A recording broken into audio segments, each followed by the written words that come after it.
300ഓളം കുടുംബങ്ങൾ ഒറ്റപ്പെട്ട് കിടക്കുന്ന ആറന്മുള കാഞ്ഞിരവയലിലാണ് ഉള്ളത്. നമുക്ക് കാണാം, വലിയ വെള്ളക്കെട്ടാണ്. റോഡ് പോലും കാണില്ല. റോഡ് ഏത്, കണ്ടം ഏത്, പുഴ ഏത് ഒന്നും തിരിച്ചറിയാൻ പറ്റാത്ത സാഹചര്യമാണ് ഇവിടെ. ഈ കാഞ്ഞിരവയലിൽ പ്രത്യേകത എന്ന് പറഞ്ഞാൽ എല്ലാ വീടുകളിലും വെള്ളം കയറിയിട്ടില്ലെങ്കിലും ഈ പുറത്തോട്ടുള്ള ഗതാഗതം പൂർണ്ണമായി സ്തംഭിച്ചിരിക്കുകയാണ്. ഏതാണ്ട് 300ഓളം വീടിൽ ഉള്ള ജനങ്ങളാണ്, 300ഓളം വീടുകളിലുള്ള ആളുകളാണ് ഇവിടെ കുടുങ്ങിക്കിടക്കുകയാണ്. അവർക്ക് പുറത്തേക്ക് പോകാൻ ഈ ഏതെങ്കിലും ബോട്ടിലോ വള്ളത്തിലൊക്കെ പോകാൻ സാധിക്കത്തുള്ളൂ. വലിയ പരാതിയും ഇവിടെ വരുന്നുണ്ട്. ഇപ്പം വാർഡ് മെമ്പർ അശ്വതി കൂടി ചേരുകയാണ്. അശ്വതി, നിങ്ങൾക്ക് വലിയ പരാതി ഇവിടെ ഉണ്ടെന്നാണ് മനസ്സിലാക്കാൻ സാധിക്കുന്നത്. എന്താണ് പറയാനുള്ളത്? തീർച്ചയായിട്ടും ഞാൻ ഇവിടുത്തെ വാർഡ് മെമ്പറാണ്. എൻ്റെ കാഞ്ഞിരവയലിലെ കുറച്ച് വീടുകളാണ് ഈ കാണുന്നത്. 9ഓളം കുടുംബങ്ങളുണ്ട്.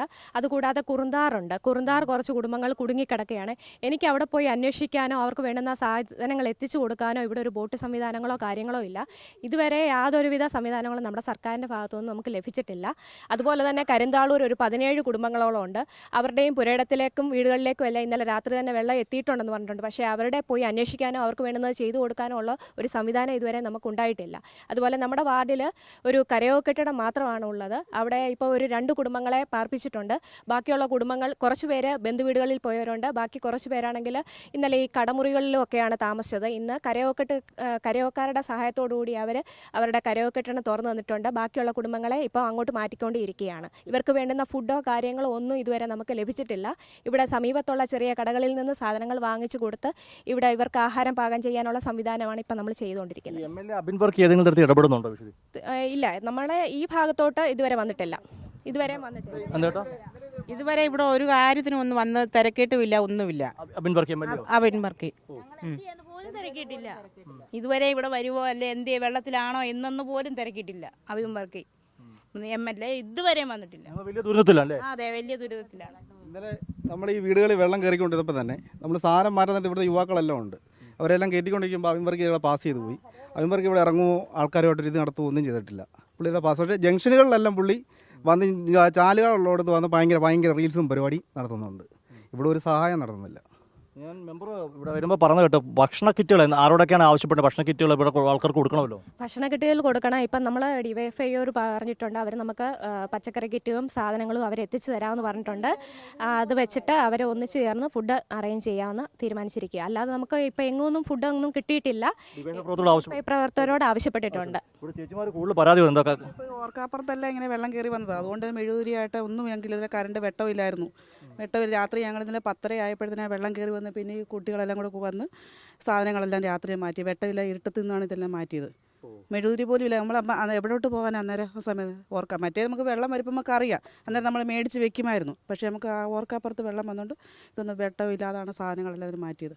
പക്ഷേ അതാണ് പ്രശ്നം. നമുക്ക് 2012 ഉൾപ്പെടെ ഞങ്ങളെ ഉൾപ്പെടെ ഇപ്പം ഒരു വള്ളത്തിൽ ഇങ്ങോട്ട് കയറ്റി വിട്ട ചേട്ടനുണ്ട്. മുൻ പഞ്ചായത്ത് ഭാരവാഹിയൊക്കെ ആയിരുന്നു. ചേട്ടാ, വലിയ കഷ്ടമാണോ?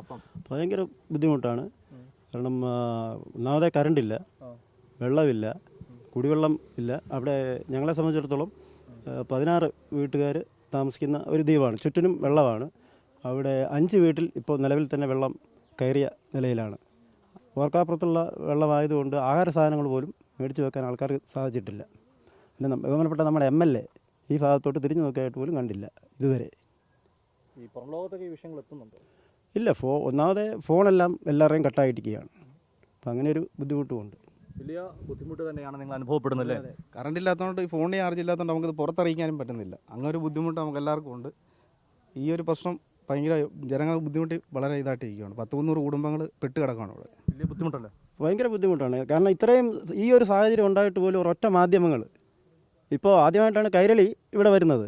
ബാക്കി ഒരൊറ്റ മാധ്യമങ്ങൾ ഈ ഭാഗത്തോട്ട് തിരിഞ്ഞു നോക്കിയിട്ടില്ല. ഇതിന് മുൻ വർഷങ്ങളിൽ ഇങ്ങനെയൊന്നും അല്ലായിരുന്നു. അതിനിയും ഭരണം മാറിയത് കൊണ്ടോ എന്തോ ഒറ്റ മാധ്യമങ്ങൾ ഈ ഭാഗത്തോട്ട് തിരിഞ്ഞു നോക്കിയിട്ടില്ല. അതാണ്. അപ്പം വലിയ ഇതാണ്. അപ്പം നിങ്ങൾ ആശങ്ക തന്നെയാണല്ലേ? ഈ മഴ മാറി ഇവിടെ സഹായം എത്തിക്കേണ്ടത് MLA ഉൾപ്പെടെയുള്ള മന്ത്രി PC വിഷ്ണു ഉൾപ്പെടെ കാണേണ്ടതാണ്. ഈ നാടിൻ്റെ അവസ്ഥ ഒരു നാടാകെ വിറങ്ങലിച്ച് നിൽക്കുവാണ്. കാരണം ഇവർക്ക് ഞാൻ പറഞ്ഞ 300ഓളം വീട് വെള്ളത്തിനടിയിൽ നിന്നല്ല, 300ഓളം വീട് ഒറ്റപ്പെട്ട് കിടക്കുകയെന്ന് പറഞ്ഞാൽ പല വീടുകളും വെള്ളത്തിനടിയിലാണ്. അവർക്ക് വലിയ ബുദ്ധിമുട്ടാണ്. ഭക്ഷണ സാധനങ്ങൾ വേണം, ഇവിടുന്ന് ആളുകളെ മാറ്റിപ്പാർപ്പിക്കേണ്ട ഈ കാര്യങ്ങൾ മന്ത്രി PC വിഷ്ണുവിൻ്റെ ശ്രദ്ധയിലേക്ക് ഞങ്ങൾ പെടുത്തുകയാണ്. മന്ത്രി ഉൾപ്പെടെയുള്ള ആളുകൾ ഇവിടെ സന്ദർശിച്ചുകൊണ്ട് ഇവിടെ കൃത്യമായി ഇടപെടേണ്ടതാണ്. ക്യാമറമാൻ അഖിലേഷ് കൊടുമണ്ടൊപ്പം സുജിറ്റി ബാബു, കൈരളി ന്യൂസ്, പത്തനംതിട്ട.